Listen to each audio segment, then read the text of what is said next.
hari inilah 12-an tahun ya saya di dunia usaha, saya melihat ini dunianya saya gitu di dalam bisnis usaha, yang mana kita menjadi sebuah zona nyaman gitu buat diri sendiri, dan juga ini sebuah tantangan juga buat kita macam mana mengatur sebuah manajemen yang baik gitu, sehingga usaha ini bisa betul-betul berjalan sesuai dengan rule-nya.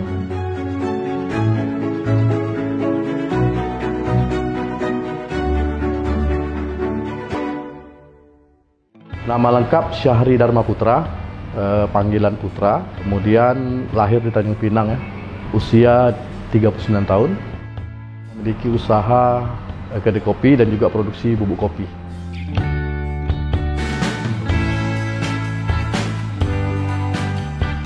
Jadi memang awal dari nama Batman ini sendiri sebenarnya dari tahun 2006. Itu kita ada satu perkumpulan komunitas ya, yang dulu hobinya begadang, sehingga menjadi satu keseharian kami gitu. Yang mana begadang itu kan identik dengan tokoh kartun Batman ya. Nah dari hal tersebut 2007 kita bentuk event organizer, namanya The Batman Event Organizer.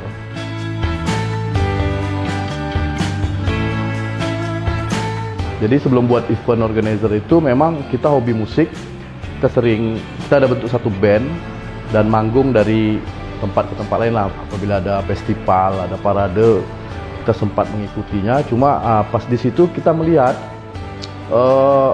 kayaknya lebih asik buat event deh ketimbang kita ikut event. Nah dari situlah saya coba untuk berusaha gimana sih buat event itu, dan akhirnya alhamdulillah terwujud. Nah, kita buat dikontrak juga sama salah satu sponsor ya, dan kemudian event yang kita buat itu memang kebanyakan 80% itu festival musik dan juga parade-parade musik yang ada di Kota Tanjung Pinang.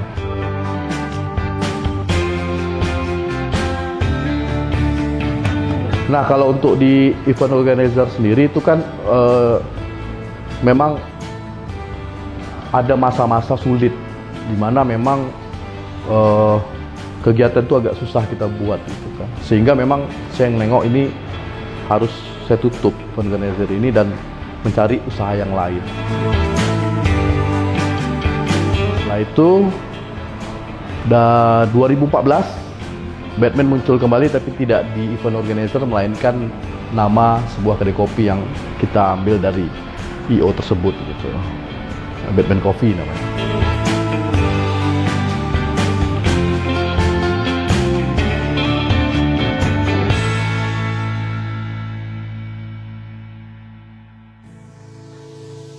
Karena saya kerja di perusahaan swasta yang kerjanya tuh bagian surveyor, itu kan di lapangan. Jadi bisa dikatakan satu hari itu bisa 5-4 kali ngopi dari pagi sampai ke malam. Nah, di situ saya berpikir, ini kalau misalkan punya kedai kopi sendiri bisa ngirit kantong gitu.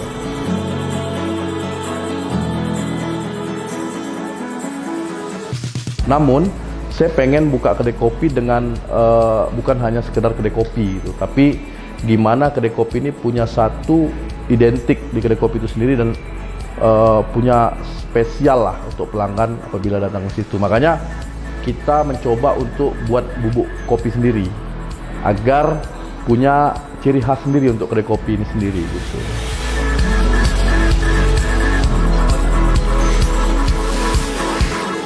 Jadi memang selama setahun sebelum kita buka, kita produksi bubuk kopi itu, kita memang melakukan eksperimen ya, atau percobaan-percobaan berkali-kali lah untuk mendapatkan cita rasa yang memang di lidah enak untuk pelanggan.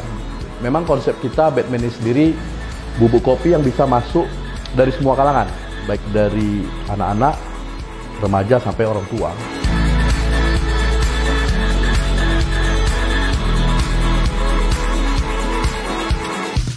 Apabila kita buka usaha ya, kayak saya pribadi itu buka kedai kopi itu memang sebelumnya saya udah punya usaha gitu, udah punya modal dari usaha yang lain gitu. Jadi kita kumpulin, kemudian juga saya ada beli beberapa aset, bahkan untuk permodalan kopi itu aset-aset itu kita jual, rumah maupun mobil waktu itu.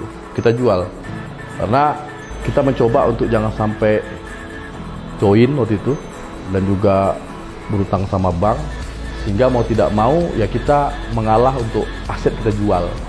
Nah, dari situlah permodalan kita awal untuk kedai kopi dan bubuk kopi ini gitu.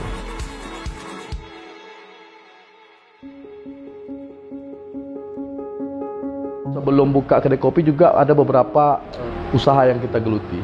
Salah satunya Destro, kita ada pernah buka toko baju, kemudian kita pernah buka laundry juga, sampai ada 3 cabang ya, di Bakar Batu, di Pemuda, sama di Batu Lapan gitu. Nah, setelah buka laundry, dalam kondisi waktu itu saya masih kerja juga di perusahaan swasta, ngelihat prospek laundry ini agak makin lama makin banyak saingan, akhirnya saya putuskan untuk buka kedai kopi. Alhamdulillah memang keluarga sangat mendukung, bahkan dia terjun langsung gitu. Jadi dulu waktu pertama kita buka kedai kopi Batman ini, itu ayah saya, kemudian istri, bahkan ibu mertua itu juga ikut andil dalam mengelola kedai kopi itu, saling bantu lah. Jadi kita waktu itu pertama buka itu belum ada karyawan. Nah, jadi kita olah sendiri ya, istri yang buat air, saya bagian di kasir, nanti ganti-gantian sama gitulah, sampai melihat ini ada omset, baru kita rekrut karyawan.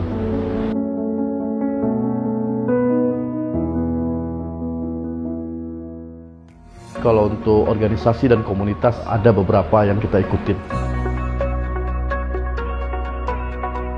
Kebetulan saya juga di Ketua Umum Motor Jantan, Mojan, Indonesia. Nah, itu saya dirikan di tahun 2017, alhamdulillah tersebar di 4 provinsi hari ini, pusatnya Tanjung Pinang. Sekepri itu kita udah lengkap, di Riau juga kita udah lengkap. Kemudian saya juga ketua di komunitas klub mobil Supersonic, dan juga di organisasi saya wakil ketua bidang ekonomi dan wirausaha di Karang Taruna Provinsi Kepulauan Riau. Dan juga saya wakil ketua di Perpat, Persaudaraan Pemuda Tempatan Tanjung Pinang. Kemudian dulu saya pernah bergabung di HIPMI juga, HIPMI Tanjung Pinang, ketua OKK, dan juga di Kadin Tanjung Pinang sebagai ketua OKK juga. Jadi kita kemarin pernah buat kolaborasi terkait masalah Jumat Berkah, itu pembagian kopi gratis ke masjid-masjid pakai nama Karang Taruna Provinsi. Nah, itu kita lakukan setiap Jumat selama 7 minggu waktu itu. Dan banyak hal kolaborasi antara kedai kopi dan juga organisasi yang saya geluti ya. Karena selain juga kita harus cari uang, ya tentunya kita juga harus sering bersedekah. Makanya melalui organisasi-organisasi yang saya geluti, saya mencoba untuk bersosialisasi atau bersedekah melalui organisasi tersebut, melalui program-program organisasi tersebut.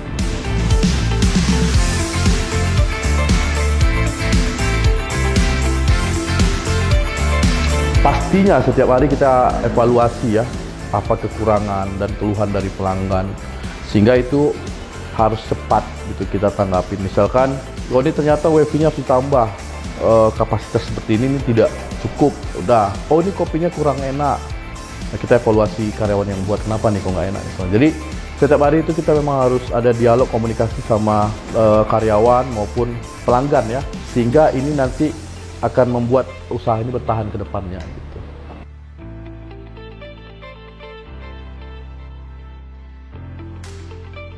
Hari ini memang udah berapa tahun yang lalu kita udah pernah coba mengembangkan dari bubuk kopi ini sendiri melalui sebuah seniman kopi. Nah, kita pernah buat baju dari sablonan bubuk kopi dan udah pernah kita jual. Kemudian kita udah pernah buat gelang kopi, parfum kopi, brownies kopi, dan juga lukisan kopi yang hari ini kita coba untuk konsisten. Apabila ada yang mau pesan, ya kita bisa buat barang tersebut melalui bubuk kopi tersebut. Untuk rekan-rekan atau adik-adik lah ya, yang mungkin pemula yang bisa dikatakan baru tamat sekolah ya, atau sedang kuliah ya, atau bahkan yang udah tamat kuliah ya, tentunya jangan pernah takut gitu untuk melakukan sesuatu tentu di bidang entrepreneur. Apa minat bakat dari rekan-rekan semua, silakan dikembangkan. Dunia usaha ini memang tak terbatas, unlimited, sehingga kita bisa berekspresi sesuai dengan keinginan kita gitu. Kalau kita seorang pekerja, artinya kita seorang bawahan, nah ini udah diatur oleh atasan gitu. Namun kalau misalnya di dunia usaha, walaupun usaha itu kecil, tentunya pimpinannya ya rekan-rekan sendiri gitu yang mengatur usaha itu sendiri gitu.